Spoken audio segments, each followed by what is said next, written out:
My birthday cake hit the floor when I caught my husband slept with my sister, but what I did next shattered their reputations beyond repair. The birthday cake hit the floor before the truth hit me. My husband, my sister, their guilty faces said everything words couldn't. Standing in my own kitchen, watching my life unravel on what should have been my special day, I felt something inside me shift. They thought this moment would break me. They were wrong. This wasn't an ending, it was the first page of a story where I finally became the author of my own life. The morning of my 34th birthday started like any other Tuesday. I woke up to Caleb's side of the bed already empty, the sheets cold. He had left a birthday card on the kitchen counter, store-bought, with his signature and love you scrawled inside. No personalized message, but I told myself it was the thought that counted. I've got meetings all day, he'd said last night, kissing my forehead, but I'll make it up to you this weekend. I sipped my coffee and scrolled through the morning birthday texts. Mom and Dad sent a cute gift. My best friend Jessa promised drinks soon. Nothing from my sister Mara, but she'd mentioned being out of town this week for a work conference. Bad timing, she'd said with a sigh when I mentioned my birthday dinner plans last Sunday. I'll make it up to you when I get back. That phrase again, everyone making things up to me later. I dressed for work, choosing a deep blue dress that made me feel confident. As I applied my mascara, I caught myself smiling. 34 wasn't a milestone by any means, but it was still my day. I deserved to feel special. At the office, my coworkers had placed a small bouquet of daisies on my desk and a card signed by everyone in the department. Laura from accounting brought cupcakes around 11 o'clock, and we all took a quick break in the conference room. "Any big plans tonight?" she asked between bites of vanilla frosting. "Nothing crazy, just dinner with Caleb," I replied. I didn't mention that we hadn't actually made reservations anywhere or that he hadn't specified when he'd be home. Around noon, my manager Kevin stopped by my desk. "Sarah, you've been putting in serious overtime on the Patterson project. Why don't you take the afternoon off? Consider it a birthday gift from the department." I started to protest. The quarterly reports were due Friday, but Kevin waved me off. "The reports can wait until tomorrow. Go enjoy your birthday." I packed up my things, feeling a sudden surge of excitement. With my unexpected free afternoon, I could pick up a cake and surprise Caleb when he got home from work. Maybe we could have an early dinner after all. At Sweet Dreams Bakery, I selected a chocolate ganache cake, Caleb's favorite. The baker added "Happy Birthday, Sarah" in elegant blue script and placed it in a white box tied with ribbon. "Someone's going to be very happy to see this," she said with a smile. "I hope so," I replied, thinking of Caleb's face when I walked in with it. Maybe I'd stop and grab a bottle of wine too. As I drove home, memories from past birthdays flickered through my mind. Last year's dinner at that Italian place downtown, the weekend trip to the mountains for my 30th, the surprise party Caleb and Mara had organized when I turned 28. A strange feeling tugged at me as I thought about my sister. There was something off about our last few interactions, like last week when she'd come over for Sunday dinner. The way she avoided eye contact when Caleb walked into the room, how she stammered when I mentioned my favorite birthday memory from childhood, the year our parents took us to the lake house and Mara had baked me a lopsided cake all by herself. "You remember that?" she'd asked, her voice strained. "Of course I do. You were so proud of that cake." She had looked down at her plate. "That was a long time ago." I brushed the memory aside as I pulled into our driveway. Caleb's car was there, which was odd. He'd said he had meetings all day. Maybe he'd come home for lunch or decided to work from home this afternoon. I grabbed the cake box and my purse, feeling a flutter of anticipation. This was better, actually. We could start celebrating early. The house was quiet when I unlocked the front door. The lights were dimmed, and I could hear faint music playing from somewhere inside. "Hello?" I called out. "Caleb?" No answer. I set my purse down on the entry table and walked toward the kitchen, cake box balanced carefully in my hands. Maybe he was on a work call and couldn't answer. "Caleb, I got off work early." I stopped in the doorway. There, frozen in place by the kitchen island, was my husband. In his hands was a bright red jacket, Mara's favorite leather jacket, the one I'd helped her pick out for her birthday last year. His expression shifted from shock to guilt in an instant. His mouth opened, but no words came out. Movement from the hallway caught my eye. Mara appeared, her face flushed and pale all at once. She wore a black dress I'd never seen before, her hair slightly mussed. Time seemed to slow down. The box slipped from my hands, hitting the floor with a dull thud. The cake inside was surely ruined, but I couldn't bring myself to care. Caleb found his voice first. "Sarah, this isn't," I held up my hand, cutting him off. The air felt thick, suffocating. Every heartbeat echoed in my ears. "I just need a moment," I whispered, surprised by the steadiness in my voice. I turned and walked back to the front door, picking up my purse along the way. Neither of them moved to stop me. Neither called out. At the door, I paused and said 5 words over my shoulder, "I'll let you explain later." Then I walked out, got in my car, and drove away. I wasn't crying. I wasn't shouting. I was just broken inside. I drove aimlessly, my knuckles white against the steering wheel. My phone buzzed repeatedly in my purse, but I ignored it. Where was I supposed to go? What was I supposed to do? Memories from the past 6 months began to surface, like debris after a storm. Caleb's late meetings that seemed to multiply. The text messages he'd angle away from me. Family dinners with Mara that suddenly got cancelled. The way they both sometimes mentioned the same random topics as if they'd been discussing them together. How had I missed this? Was I really that blind, or had I simply trusted too much? The sun was setting when I found myself at Miller's Point, a scenic overlook outside of town. I parked and sat on the hood of my car, watching the sky turn from blue to orange to deep purple. My phone had stopped buzzing. I checked it briefly, 5 missed calls from Caleb, 3 from Mara, and a text from each. "Caleb, please come home so we can talk." "Mara, it's not what you think. Call me." I turned the phone off and slipped it back into my purse. Night had fallen completely by the time I drove away from the lookout. I couldn't go home, not tonight, not with both of them there, not with the birthday cake still smashed on the floor. I checked into the Pinewood Motel, a small place off the highway. The woman at the front desk gave me a sympathetic look but didn't ask questions. In the room, I lay fully clothed on the bed, staring at the ceiling. The events of the day played on loop in my mind. Caleb holding Mara's jacket, Mara appearing from the hallway, the look they exchanged before they saw me. I realized then that I didn't want their explanations. I didn't want to hear about how it just happened or how they never meant to hurt me. I wanted the truth, and I would get it on my terms. The motel bed was too firm, the pillows too flat, and the sheets smelled faintly of industrial detergent. I barely slept. When the first rays of sunlight filtered through the thin curtains, I was already awake, staring at water stains on the ceiling. My phone had died overnight. I plugged it in but didn't turn it on yet. I wasn't ready for their messages, their excuses, their demands for me to come home and talk things out. The silence felt protective somehow. After a quick shower, I checked my appearance in the bathroom mirror. Same face, same eyes, though perhaps with darker circles beneath them. Same person, but something fundamental had shifted. The Sarah who left work yesterday with a chocolate cake and birthday excitement no longer existed. I turned on my phone and watched as notifications flooded in, 12 missed calls from Caleb, 8 from Mara, dozens of text messages from both, a voicemail from my mother asking why I wasn't answering Mara's calls, and 1 text from Jessa, "Are you okay? Call me when you can." I silenced the phone without reading any messages and headed to the motel office for coffee. The same woman from last night was there, arranging pastries in a display case. "Rough night?" she asked, sliding a styrofoam cup toward me. "You could say that." She nodded, not pushing further. "Coffee's on the house. Pastries too, if you want one." I thanked her and took my coffee outside. The morning was cool, the sky clear blue, such a beautiful day for my world to be falling apart. My phone buzzed in my pocket. "Jessa again, seriously worried about you. Please just let me know you're alive." I texted back, "I'm alive. Need space."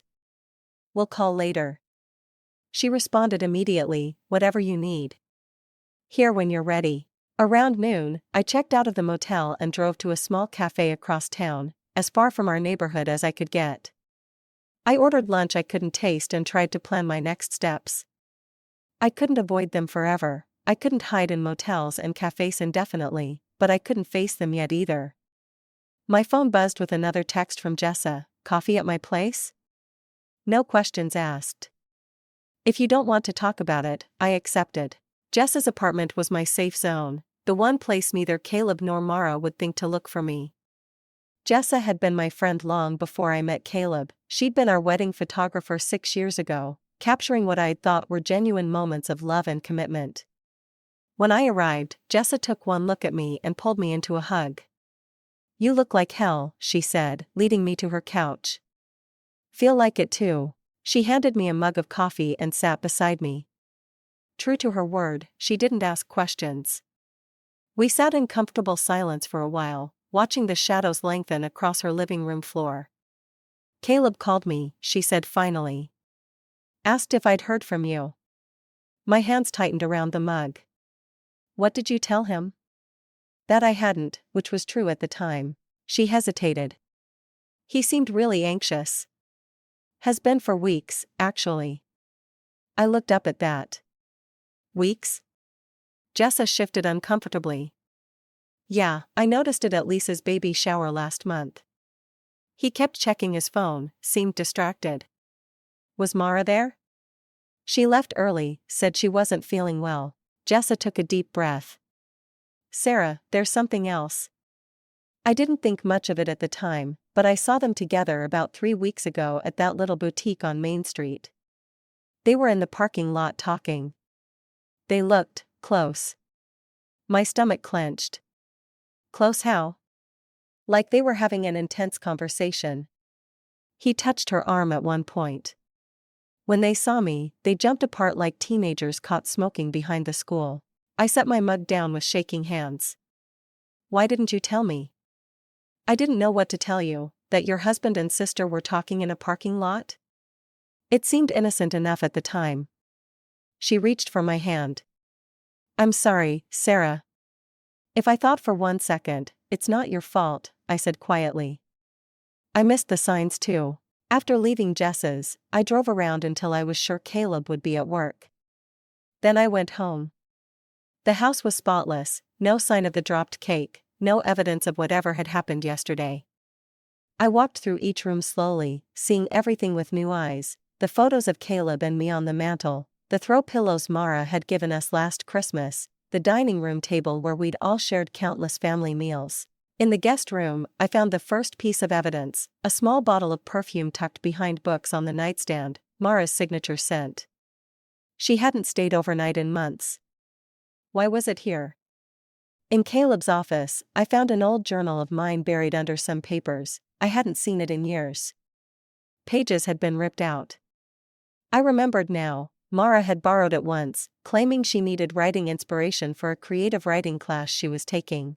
In the kitchen trash, buried beneath coffee grounds and vegetable peelings, I found a birthday card addressed to me in Mara's handwriting, but it had never been given. The message inside was generic yet personal. Happy birthday, sister. Hope it's a great one. Love, Mara. It felt like guilt on paper. I was about to leave when I heard a key in the front door. Caleb walked in, stopping short when he saw me. Sarah, he breathed. Thank God. I've been so worried. In his hands was a bouquet of pink roses, my favorite. The gesture that might have melted my heart yesterday now felt like a slap in the face. I just came to get some clothes, I said coldly. Please, can we talk about this? It's not what you think, not here, I replied. Not now. Then when? He took a step toward me, I took a step back. I'll let you know. I grabbed a suitcase from the closet and filled it with clothes, toiletries, my laptop. Caleb hovered in the doorway, watching me pack. Where are you staying? He asked. That's not your concern right now. Sarah, please. I love you. What you saw, Was my husband holding my sister's jacket in our kitchen while she came out of our hallway looking guilty as hell? I zipped the suitcase closed. Unless you're about to tell me you were planning some elaborate surprise party, I don't want to hear it. I pushed past him with my suitcase. At the door, I paused. I'll talk to you when I'm ready. Just not here. Back in my car, I sat for a moment, hands gripping the steering wheel. I hadn't cried yet, not a single tear. I wondered if I was in shock or if the betrayal ran so deep that tears couldn't reach it. My phone buzzed with a text from Mara. I owe you the truth. Come over tonight. No excuses. I stared at the message for a long time before responding. 8 p.m. I spent the afternoon driving around again, eventually checking into a different motel. At 7:55, I parked outside Mara's apartment building. My heart pounded as I climbed the stairs to her unit. What truth was I about to hear? Did I even want to know? Mara opened the door before I could knock. She looked terrible, hair unwashed, eyes red-rimmed, wearing the same clothes she'd had on yesterday. Thank you for coming, she said, stepping aside to let me in. Her apartment was a mess, unusual for my normally tidy sister. Takeout containers littered the coffee table, a half-empty wine bottle sat on the kitchen counter. Do you want something to drink? She asked. I shook my head. Just say what you need to say. She sat on the couch, wringing her hands. I don't know where to start. The beginning would be good. She took a deep breath. After Tom and I broke up, I was so lonely. You know that you and Caleb were so kind, inviting me over for dinners, including me in everything. I remained standing, arms crossed. So this is how you repay kindness? It wasn't like that, she said quickly.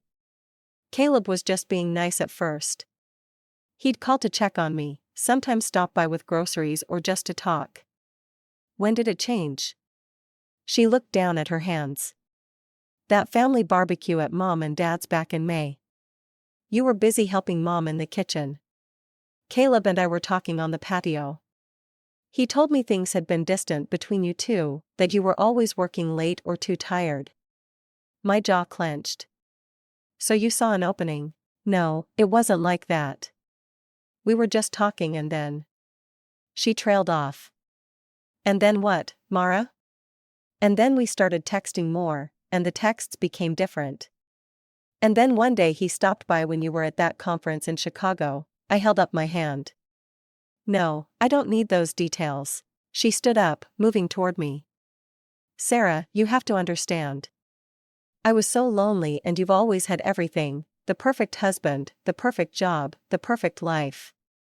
I stepped back, fury rising in my chest. So this was what? Jealousy? You wanted what was mine? You were always busy, she said defensively.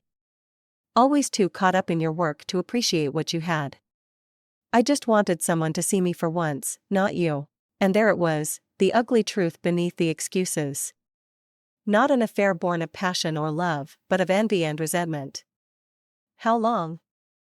I asked, my voice dangerously quiet. How long has this been going on? She hesitated. Since May. For 7 months. While I planned family dinners, while I confided in her about wanting to start a family soon, while I helped her through her breakup with Tom. Get out of my way, I said, moving toward the door. She grabbed my arm. Sarah, please. You have to understand, I pulled away from her grip. Understand what? That my sister and my husband have been lying to my face for months. That you both betrayed me in the worst possible way? That you were sleeping with him while looking me in the eye and pretending to be my sister? I am your sister, no, I said, hand on the doorknob. Sisters don't do this to each other. I walked out of her apartment, her pleas fading behind me. In the stairwell, I leaned against the wall, fighting to catch my breath. Still no tears, just a hollow ache where my heart should be. 3 days passed in a blur of sleepless nights at the motel and distracted days at work. I told Kevin I was dealing with family issues, and he'd been understanding about my decreased productivity. Jessa brought meals and sat with me in the evenings, not pushing for details but offering silent support. My phone continued to buzz with messages from both Caleb and Mara. I read them all but responded to none. Their words blurred together, excuses, apologies, pleas for forgiveness. None of it touched the frozen core inside me. On Friday afternoon, I left work early for my first appointment with Dr. Elwood, a therapist Jessa had recommended. I don't usually do therapy, I told her as I sat stiffly on her office couch, but I don't know how to process this. Dr. Elwood, a woman in her 50s with kind eyes and a no-nonsense demeanor, nodded. Betrayal trauma is particularly devastating when it comes from multiple trusted people simultaneously. It's like being stabbed from inside your own house. That phrase stuck with me, stabbed from inside my own house. Yes, that was exactly how it felt. Have you spoken with either of them since discovering the affair? She asked. Not in any meaningful way. And how are you feeling? I considered the question. Hollow, like someone scooped out everything inside me and left just enough to keep breathing. We talked for the full hour about trust, about self-worth, about why betrayal by family cuts deeper than any other kind. I didn't cry, but my voice shook several times. Dr. Elwood didn't push or judge, she just listened and occasionally offered insights that made too much sense. Same time next week, she asked as our session ended. I nodded. It hadn't fixed anything, but talking about it with someone who had no stake in the situation felt like lancing a wound, painful but necessary. That evening, I drove to my parents' house. I hadn't told them what happened yet, and their confused text messages about why I wasn't answering Mara's calls were becoming harder to ignore. Mom opened the door, her face lighting up when she saw me. Sarah, what a lovely surprise. Dad called out from his recliner in the living room, that our birthday girl? I stepped inside the house I'd grown up in, suddenly feeling like a child again, vulnerable and seeking protection. Mom must have seen something in my face because her smile faded. What's wrong, sweetheart? We sat at the kitchen table, the same table where Mara and I had done homework, shared secrets, planned futures. I told them everything, finding Caleb with Mara's jacket, the confrontation at her apartment, the timeline of betrayal. Mom's face crumpled. Dad's hands clenched into fists on the table. I don't understand, Mom said, shaking her head. Mara wouldn't, she couldn't. She did, I said simply. Dad stood up and paced the kitchen. I'm going to call that boy and give him a piece of my mind. No, I said firmly. I need to handle this my way. Mom reached across the table for my hand. Sarah, I need to tell you something. It might help you understand, though it doesn't excuse anything. She took a deep breath. Mara has always struggled with jealousy toward you. Even as children, you were always the achiever, the one teachers praised, the one who made friends easily. Mara was always in your shadow, and she resented it. That doesn't justify sleeping with my husband, I said, pulling my hand away. Of course not, Mom said quickly. Nothing justifies that. I'm just trying to make sense of it myself. I left their house an hour later, promising to stay in touch. As I drove back to the motel, I thought about what Mom had said. Had Mara really been jealous all these years? Had I been blind to that too? When I checked in at the motel office, the clerk handed me an envelope. Your husband dropped this off earlier. Said it was important. Inside was a handwritten letter from Caleb, 6 pages long. I took it back to my room and sat on the bed, turning the pages over in my hands without reading them. Finally, I opened it. Sarah, it began. I know you may never forgive me, and I wouldn't blame you. What I did was unforgivable. I was confused, pressured, and ashamed. I never expected it to go this far. The letter continued with detailed apologies and explanations, how he'd felt neglected, how Mara had been there, how one thing led to another.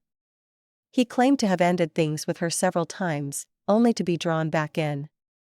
He wrote about guilt, about self-loathing, about lying awake at night next to me, hating himself for what he was doing. The final paragraph read, I love you, Sarah. I have always loved you, even when I was betraying that love in the worst way possible.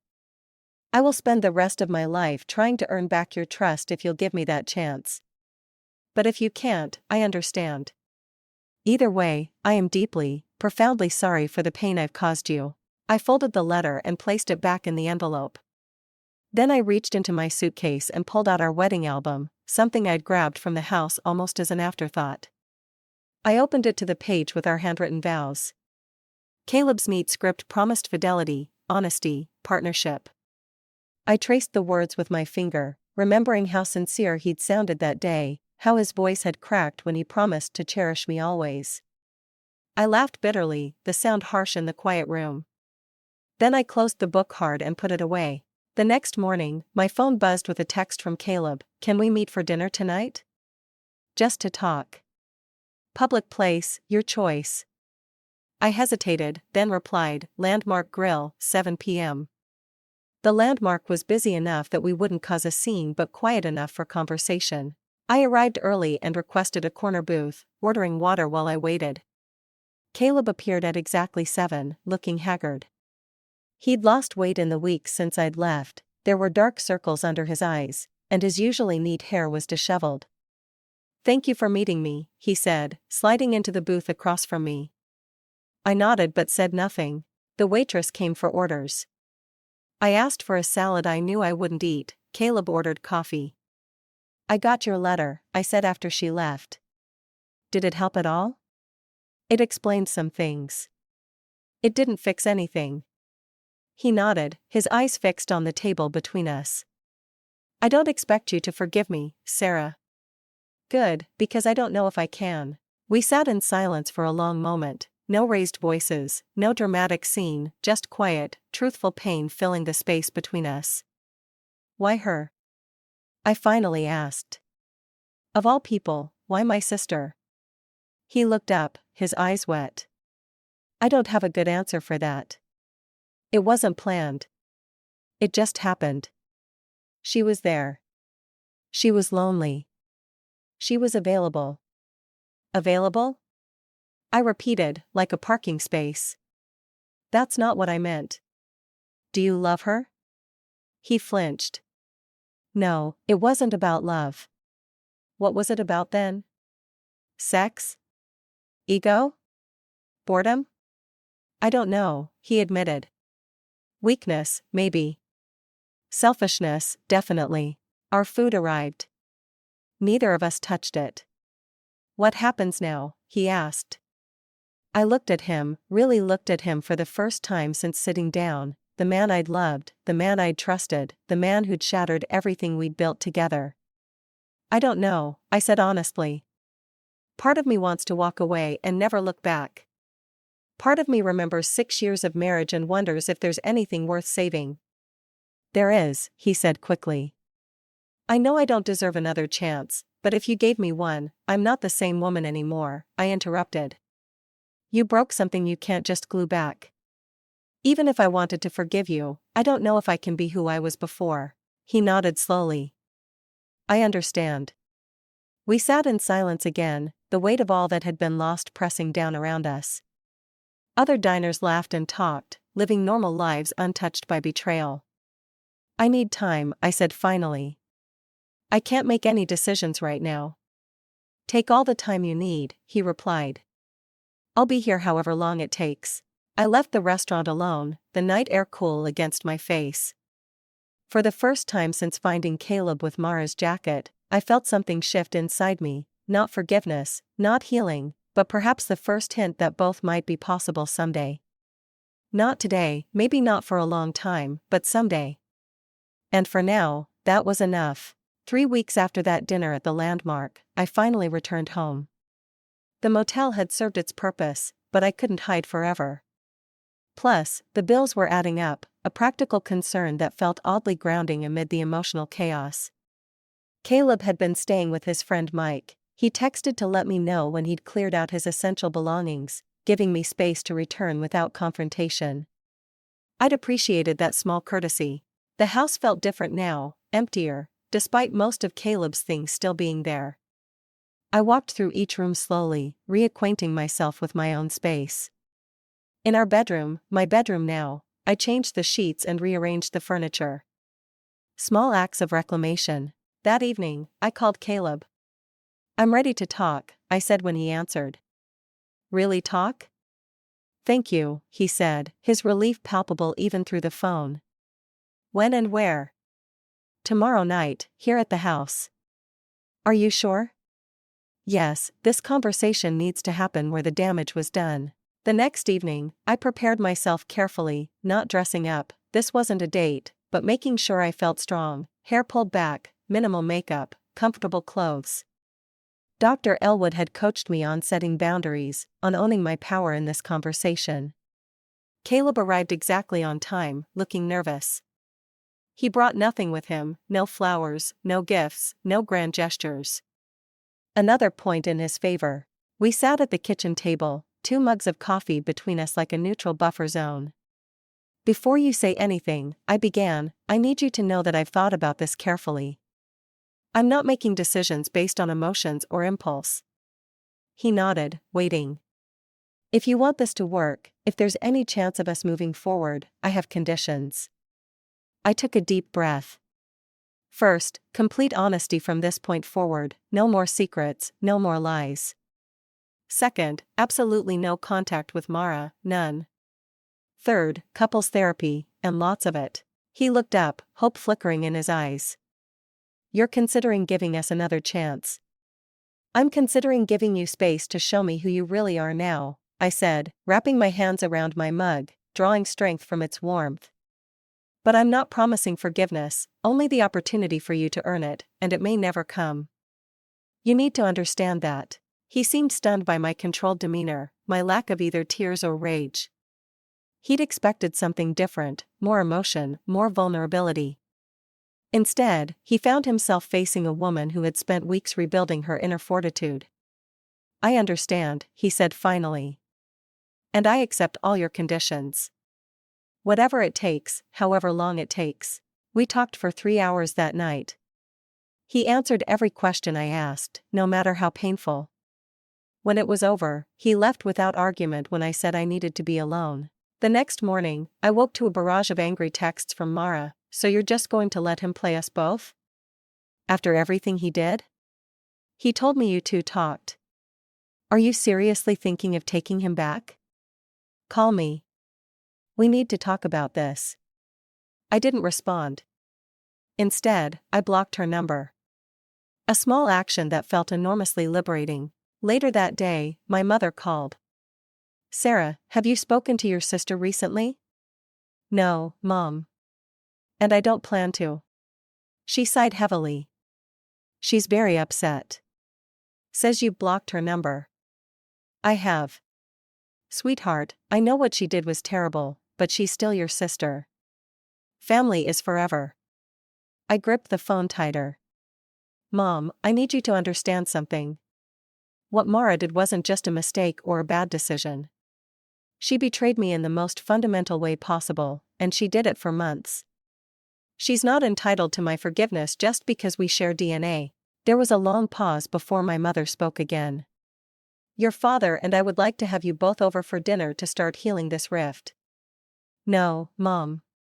I'm not ready, and I'm not sure I'll ever be ready. Please respect that. 3 days later, I received a formal invitation in the mail to a family dinner at my parents' house. I called my mother immediately. I told you I wasn't ready for this. Just give it a chance, Sarah. One dinner. That's all I'm asking. I almost refused again, but the weariness in her voice stopped me. This wasn't just about Mara and me, it was affecting our parents too. They were caught in the middle, trying to love 2 daughters who couldn't be in the same room. Fine, I said. One dinner, but don't expect miracles. The dinner was set for Sunday evening. I arrived exactly on time, steeling myself as I walked up to my parents' front door. Dad answered, pulling me into a tight hug. How are you holding up, kiddo? He whispered. I'm managing. Inside, Mom was busy in the kitchen. No sign of Mara yet. She's running late, Mom explained, noticing my glance around the room. Said she'd be here by 6:30. Of course she was late. Mara had never been on time for anything in her life. At 6:45, the front door opened and Mara swept in. She was dressed for the occasion in a fitted black dress and heels, her hair and makeup immaculate. She looked like she was attending a cocktail party rather than a family dinner. "Sorry I'm late," she announced. "Traffic was a nightmare."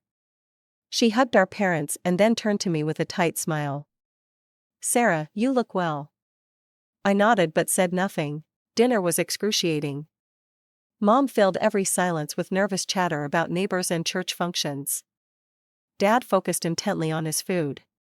Mara alternated between theatrical sighs and overly bright anecdotes about her work. I remained silent, speaking only when directly addressed. I ate mechanically, tasting nothing, counting the minutes until I could leave. "Sarah's been seeing a therapist," Mom said during dessert, clearly desperate for conversation topics. "Dr. Elwood, right, honey?" "Yes." Mara's fork clinked against her plate. "Therapy. How modern." "It helps," I said, meeting her eyes for the first time that evening. "She specializes in betrayal trauma." The table fell silent. "Well," Mom said after a moment, "who wants more pie?" As soon as dessert was finished, I stood up. "Thank you for dinner, Mom. I should be going." "So soon?" Mom looked disappointed but not surprised. "I have an early meeting tomorrow." I hugged my parents goodbye and walked toward the front door. Behind me, I heard Mara's heels clicking on the hardwood floor. "Sarah, wait." I turned to face her in the driveway, the motion sensor light illuminating us in harsh white light. "What, Mara? You can't just keep ignoring me forever. We need closure." I laughed, the sound brittle in the night air. "Closure? Is that what you need? Don't you want to move past this?" "Closure isn't something I owe you," I said quietly. "And forgiveness doesn't mean access." Her face darkened. "So that's it. You'll work things out with Caleb, but I'm just cut off." He was equally responsible. This isn't about who is responsible. It's about who I choose to allow in my life going forward. She stepped closer, her voice rising. "You always do this. You always have to be the perfect one, the wounded one, the one everyone feels sorry for." "I'm not having this conversation," I said, turning to leave. Her hand shot out, catching my arm and spinning me back around. "Don't you walk away from me. Let go of me, Mara. Not until you listen." Her voice was almost a shriek now. "You think you're so much better than me, don't you? Little Miss Perfect with her perfect life. Well, guess what? Your perfect husband wanted me." I pulled my arm free. "And how did that work out for you?" Her face contorted with rage. Before I could react, she slapped me hard across the face. The crack of it echoed in the quiet neighborhood. I stood there, my cheek burning, too shocked to speak. Headlights swept across the driveway as a car pulled in, Caleb's car. He got out quickly, clearly having witnessed what just happened. "What the hell, Mara?" he demanded, moving to stand between us. She backed away, suddenly looking small and pathetic. She provoked me, by what?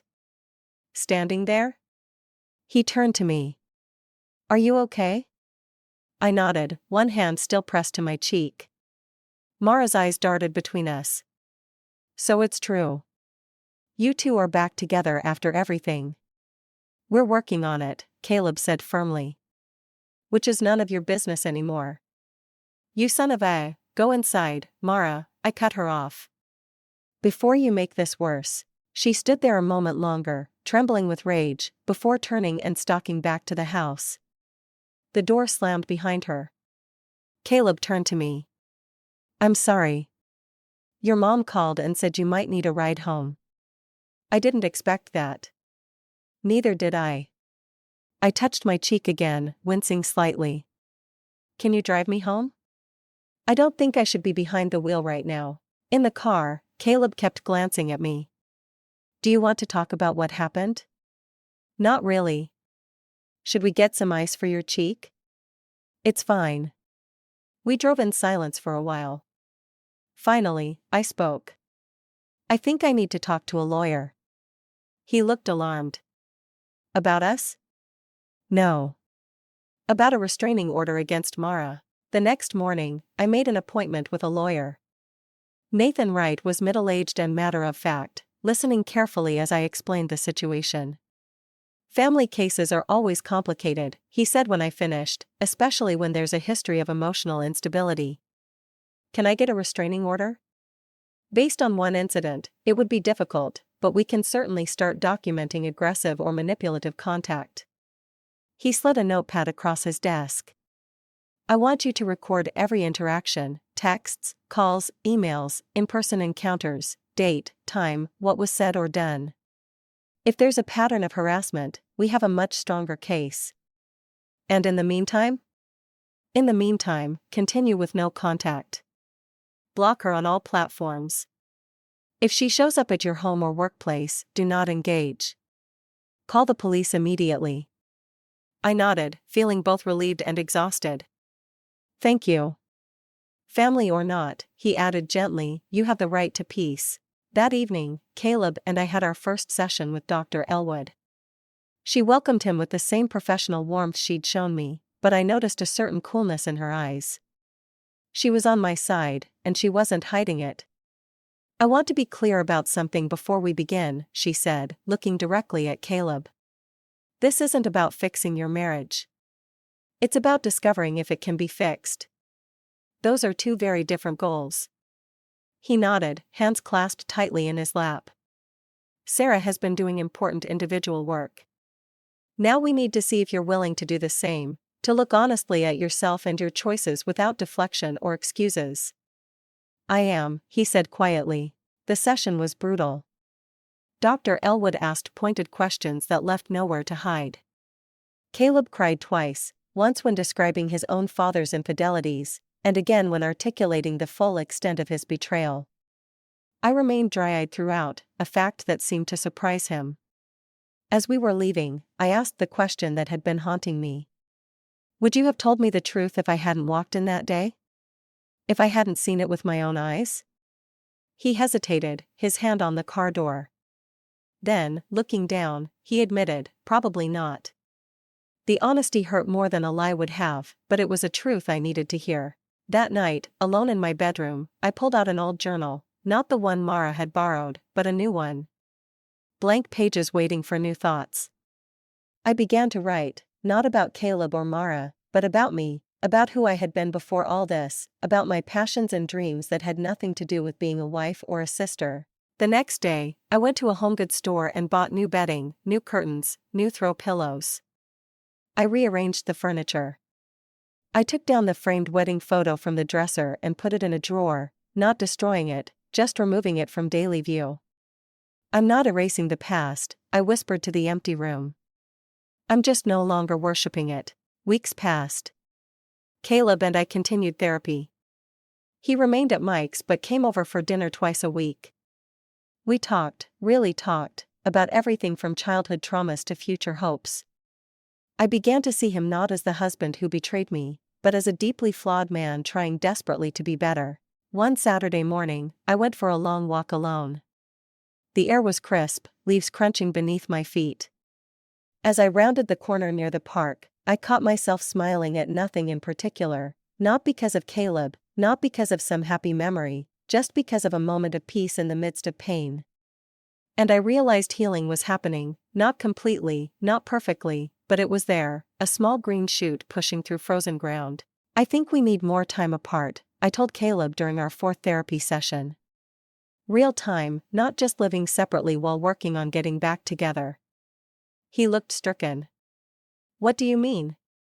We've been pretending we're okay, that we'll eventually be okay, but I need space to figure out who I am now without the pressure of trying to save our marriage. Dr. Elwood nodded encouragingly. Sarah has been doing some important self-reflection. This isn't about punishment, Caleb. It's about growth.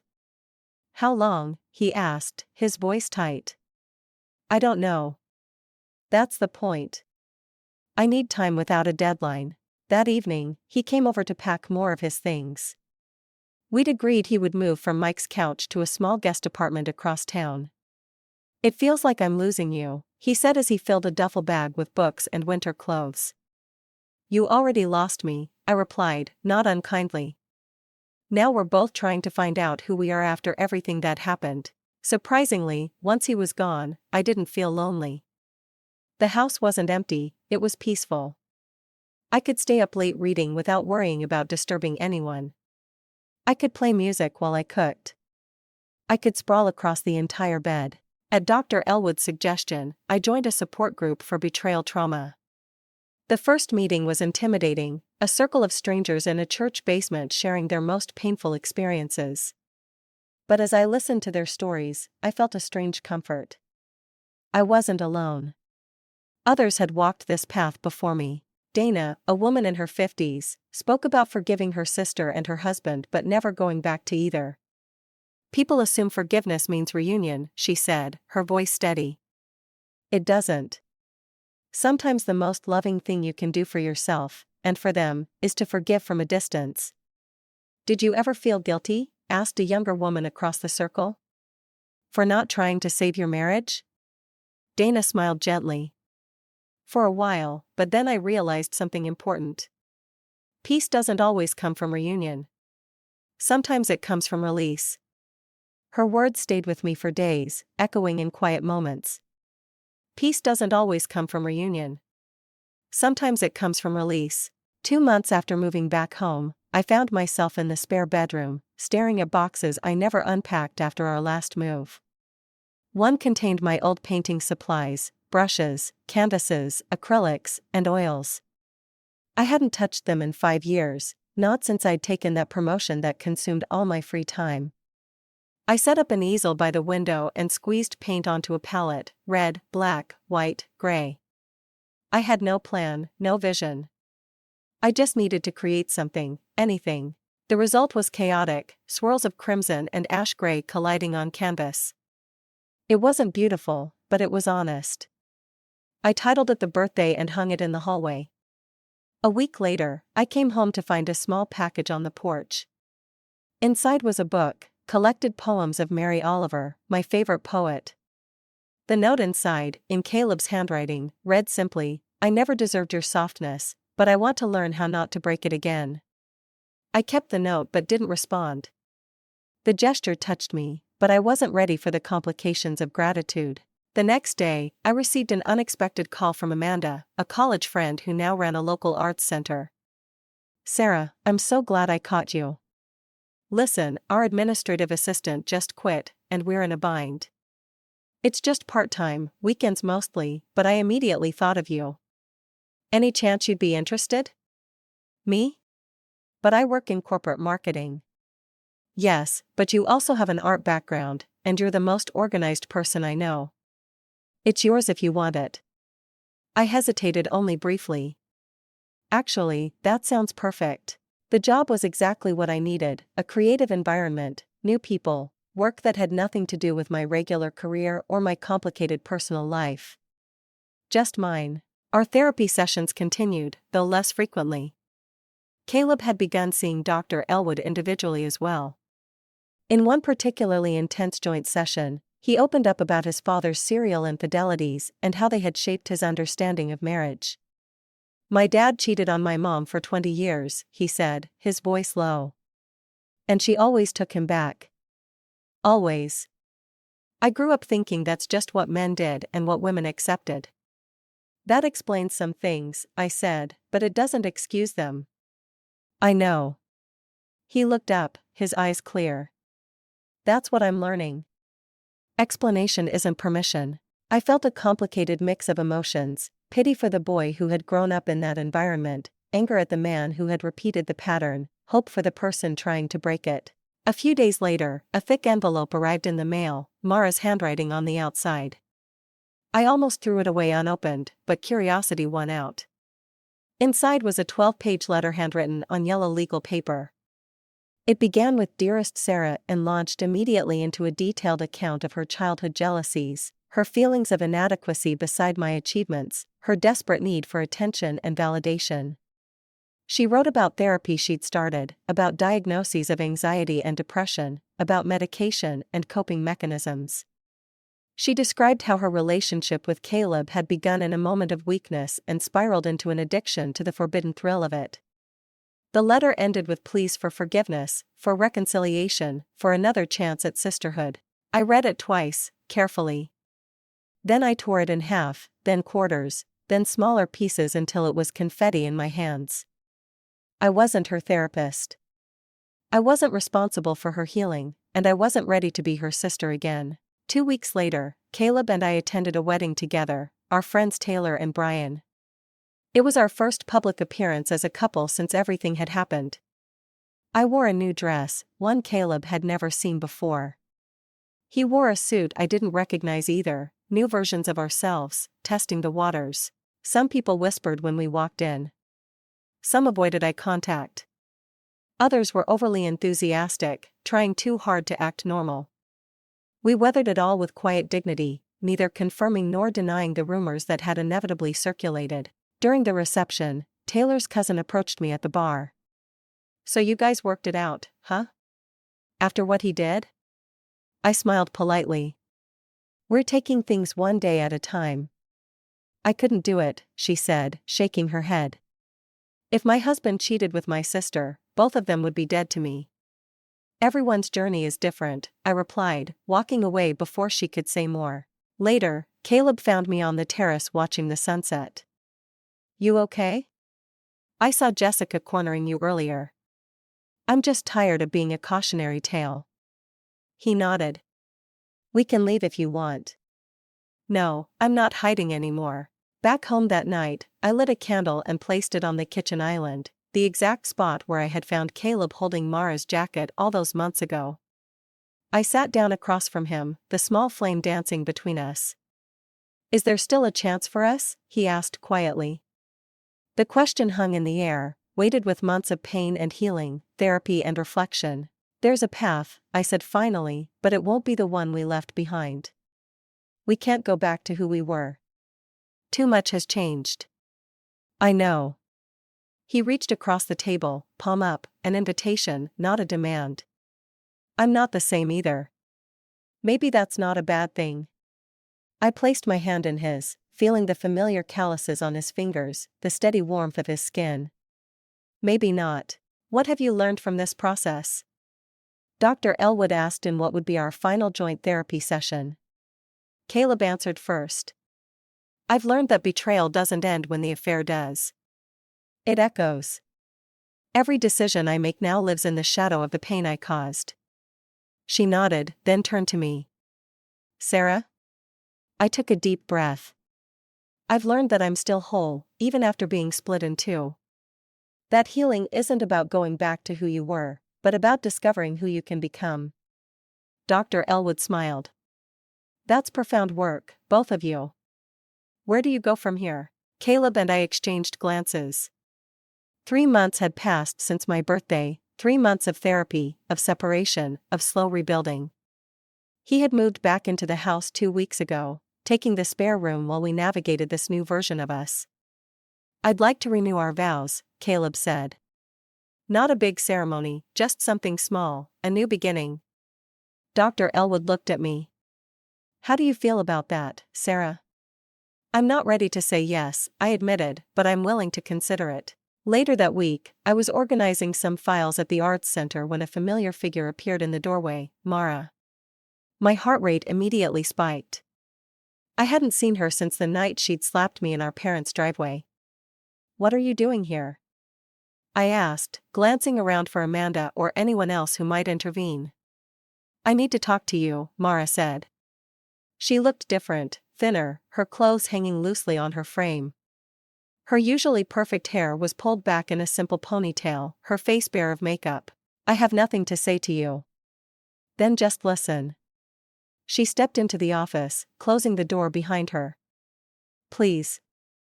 I crossed my arms. 5 minutes, then you leave." She nodded, her hands fidgeting with the strap of her purse. "I know you got my letter and I know you probably threw it away." "I did." "That's fair." She swallowed hard. "I just wanted to tell you in person that I'm moving to Seattle. I got a job offer, and I think some distance would be good for everyone." I said nothing.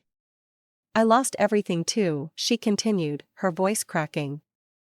My sister, my relationship with our parents, my self-respect.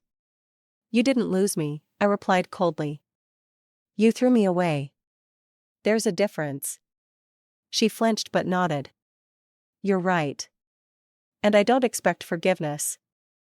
I just wanted you to know I won't be around to complicate things anymore. Is that it? Yes. She turned to leave, then paused. One more thing. Caleb never loved me. Not for a single moment. What we did was wrong in every way. But he always loved you. I was just available. After she left, I sat at my desk for a long time, staring at nothing. I felt numb, then sad, then unexpectedly relieved. Mara's departure wouldn't heal everything, but it would remove a constant source of pain and tension. That weekend, I visited my parents.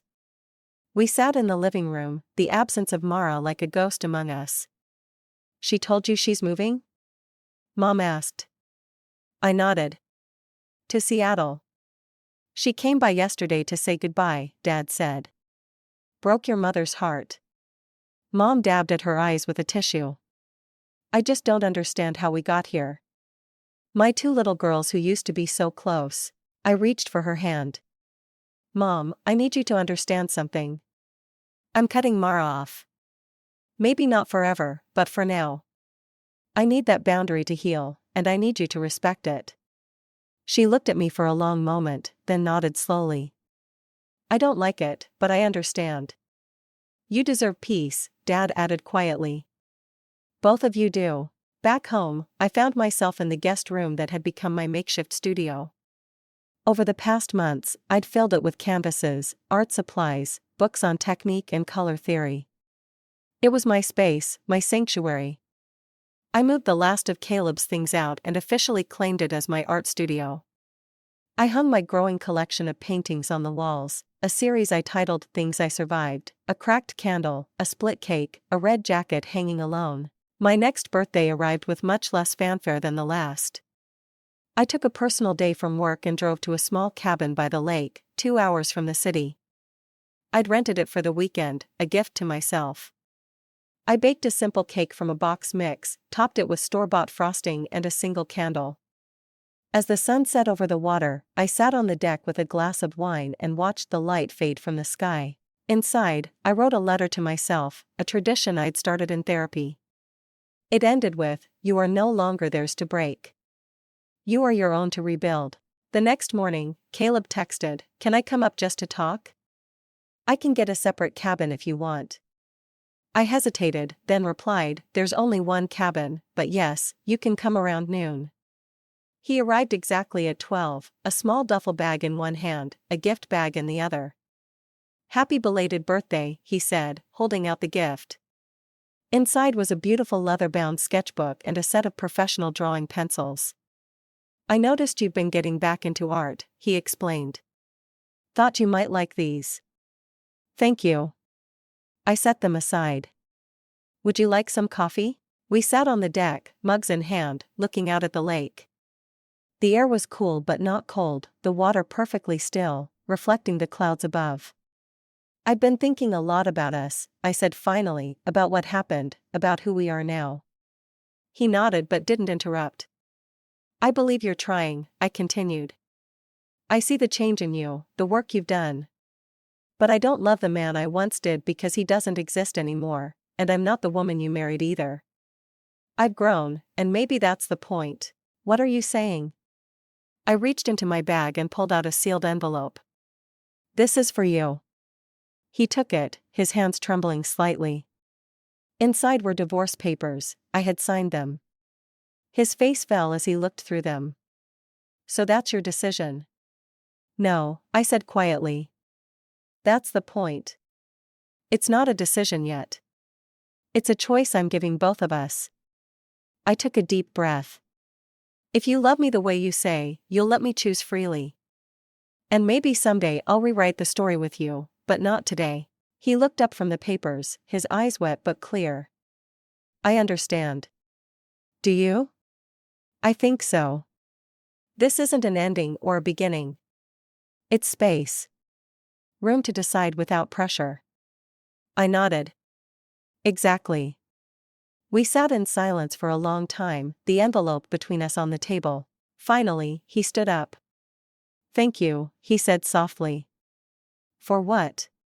"For everything. For giving me the chance to be better, even if it's not with you. For showing me what real strength looks like. For not letting my mistake define you." He leaned down and kissed my forehead gently, then picked up his duffel bag. "The cabin is yours for the weekend. I'll head back to town." "You don't have to, I do," he said. "This is your space, your time." I watched him walk to his car, get in, and drive away. As his taillights disappeared around the bend, I felt tears rise. But they weren't from pain. They were from freedom, the freedom to choose my own path forward, whatever that might be. That evening, I lit one final candle and placed it on the cabin's small dining table. I hung my newest painting on the wall, a woman with her back turned, stepping into light. I titled it Choice. I looked at it for a long time, seeing not just the pain of the past, but the possibility of the future. That terrible birthday had shattered my world, but from the pieces I built something new, something stronger, something mine. I blew out the candle and smiled into the darkness. That day wasn't the end. It was the beginning of me.